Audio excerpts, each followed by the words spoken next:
Mr. Chairman, members of the Commission, Jonathan Friedrich, F-R-I-E-D-R-I-C-H. Thank you for allowing me to speak. Number of items. The first thing I heard, which really outraged me, was Mr. Stone stating that in Mr. Mumford's 2009 bill, AB 350, which I worked on with Mr. Mumford, he said that Mr. Mumford had put in a regulation, put in a portion that would regulate, that would allow the CICC to regulate these collection companies. Well, gentlemen, hopefully you got 4 pages of the legislative records from the legislation on that bill. That was not in Mr. Mumford's bill.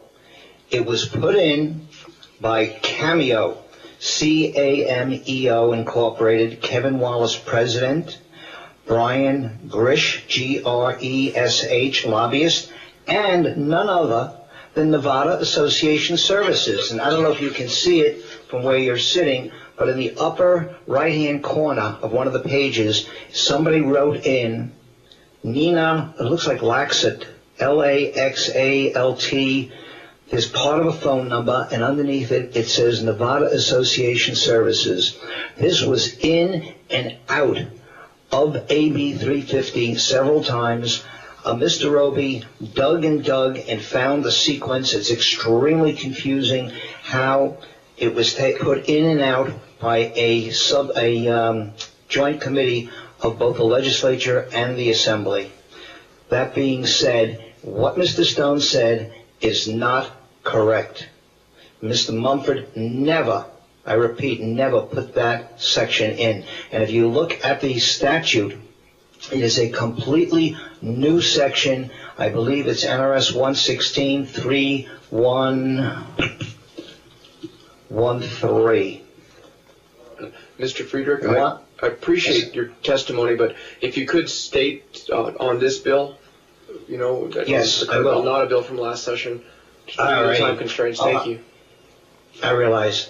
I have emailed to the Secretary a proposed amendment which deals with towing of vehicles, oil stains, qualification of inspectors, inspection of detached homes, transfer of the Office of the Ombudsman Compliance Division to the Attorney General's office, fines against board members, homeowner association hearings, creation of a legislative oversight committee like we have in the United States Congress, and there are several other changes to 116.3115.6 and 31031.10. It's a 2-page amendment.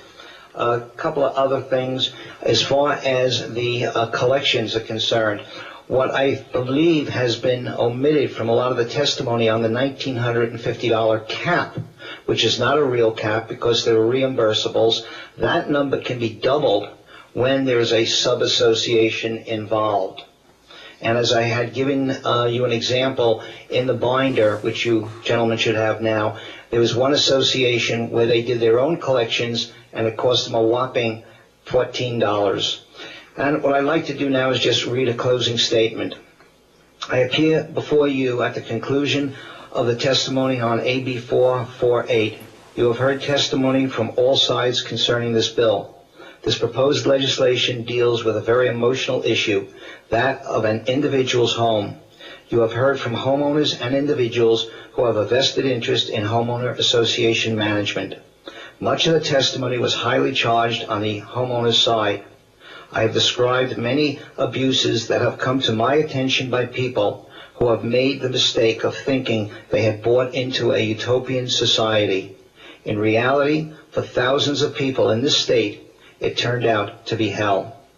You have also heard from management companies, collection companies, and attorneys who are condemning and stating that this is a terrible bill. I will not take your time to answer item by item these individual attacks on Assemblyman Mumford's bill. I state that this bill goes a long way to stopping the endless abuses against homeowners. We need legislation that forces homeowners boards and management companies, collection companies, and attorneys to be kinder and gentler to the homeowners. It is the owners who pay to feed the industry's insatiable financial appetite. We must put an end to the outrageous fines and collection companies' charges that are financially crippling people. In some cases, these costs are forcing homeowners to give up their home and just walk away. You have the power to change this if you so choose. The opponents of this bill have picked at the different portions of the bill like monkeys picking lice off of each other. Why? Simply stated, this bill would let the sunshine in and cut into the profits of the HOA industry, which, according to Mr. Randy Watkins, Vice President of Pulte Del Webb Management Company, testified on February 24th on Senate Bill 174, that HOAs are big business. As an example, Mr. Stone, owner of NAS Collections, testified that he collected $16 million last year for HOAs. What he refused to state at the Senate hearing on April 1st, 2011, when asked was how much he received on top of that $16 million, he refused to answer Senator Robeson's questions. I implore you to look through the smoke that the HOA industry has blown into the room, obfuscating the positive nature of this legislation. They use the argument that this legislation will cause an increase in management fees. If it costs several dollars a year per home more in additional management fees, it is a worthy investment in stopping the abuses against homeowners. As I have said before, follow the money trail. Who benefits from the adversarial confrontations? Not the homeowners. Why is the HOA fighting this bill? It returns rights back to homeowners and gives owners a greater say in what transpires in their associations. It will stop the bully boards and unreasonable fines and collection costs. We are going through hard times. We need compassion and understanding, not Gestapo tactics. I have offered an amendment that would prevent further harsh treatment and endless fining of homeowners. I hope you will give this bill very careful consideration and protect your constituents who put their faith and trust in you as their legislators. God bless you and the members of this legislature. You are our voice. Hear our cries. Thank you. Any questions? Mr. Frederick, thank you very much for your testimony. I do have a question. When it comes to the actual amount of people that you've received statements from that have had issues with Gestapo tactics, as you say, and with HOAs, what would you say the percentage would be compared to the amount of people that are happy with their HOAs? I can answer that thank you for that question. I can answer you that question based upon what Mr. Randy Watkins said on, I believe it was February 24th, when he testified and introduced Senate Bill 174. Now, he's also a commissioner on the Common Interest Community, and he said that based upon some organization, who I don't recall their name, had done a survey, and again, I don't know how many people were actually surveyed. He said 71% of the homeowners living in associations were satisfied. He used the word satisfied. Now, doing some very simple arithmetic, that leaves 29% who are unsatisfied. He also stated there are 950,000 people living in associations in this state. And if you multiply 29% times 950,000, if my arithmetic is correct, that comes out to 275,500 homeowners who are not happy. 275,500 homeowners are a lot of constituents and a lot of votes. I get dozens of calls every week. This gentleman you heard, Mr. Eric, I don't recall his last name, Hugland, contacted Bob Roby a couple of days ago. He called me today and he said, I don't think I can come. I said, why? He said, I just got out of the emergency room.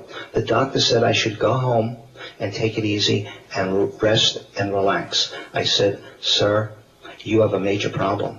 The legislators need to hear it from you. And at my beckoning, he came here. He was shaking. This man could die. This is what this industry, this big business industry, is doing to homeowners.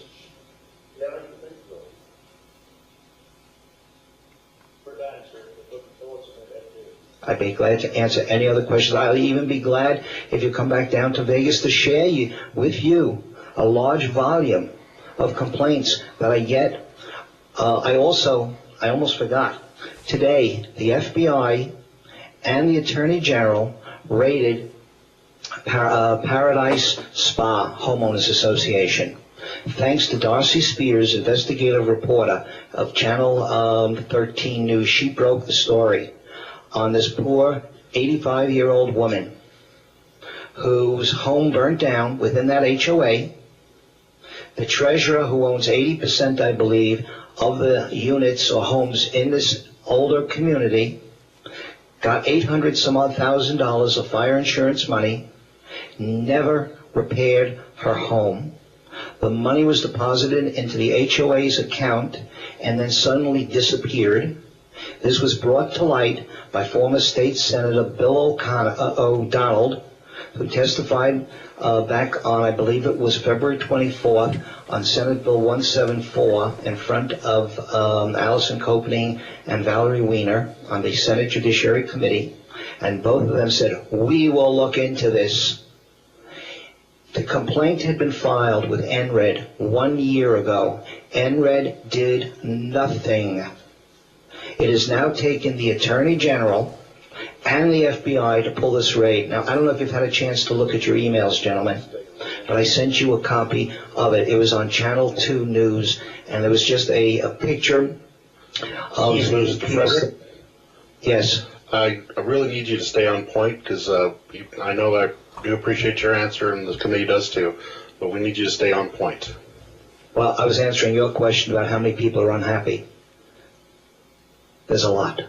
And the abuses are endless, and the shoe has not dropped on the corruption investigation by the FBI that is far, far-reaching. I have been in touch, and I've been interviewed by the FBI.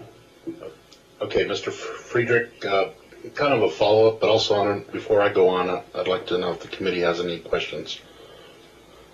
Okay, no questions from the committee, but I do have a follow-up on my question. You did state that 71% of the HOA members are satisfied, but you did say that the rest were not satisfied. I mean, that could be varying from 1 to 10. I, for instance, am a member of an HOA. I don't really care for getting letters that my weeds are coming up, but I know that I have to take care of them because I know I will receive those letters. That doesn't mean don't appreciate living in an HOA, but the same aspect. I guess it's just more of the satisfied, unsatisfied. There's a big gray area there, because you can have some person that has a big scope of from 1 to 10. And anything you can do to help that situation, to whether you have statistics that you've gone out and received from the people that are satisfied. I'm not sure. Are you still in an HOA? I'm in 2 HOAs. Okay, so I'm a glutton for punishment. I'm in litigation with my HOA. They have continuously violated both CC&Rs and state law. I have a writ of mandamus pending before Judge Delaney against NRED for failing to do their job. I have expended somewhere around $100,000 in legal fees, and it was over procedural items. One of the items in the bill, AB 448, deals with arbitration, the arbitration trap, where it puts a cap on the arbitrator of $750, and also each side pays their own attorney's fees. You'll see in the binder, hopefully you received, that I brought up there last Friday, examples of the arbitration trap and the fees that these arbitrators, who are completely unregulated and are not being, quote, administered, unquote, which is in NRS 38, NRED says we only facilitate it.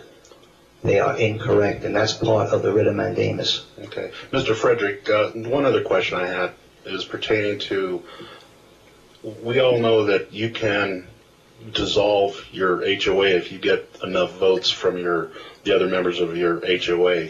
Has that been brought up to either one of those HOAs that you belong to?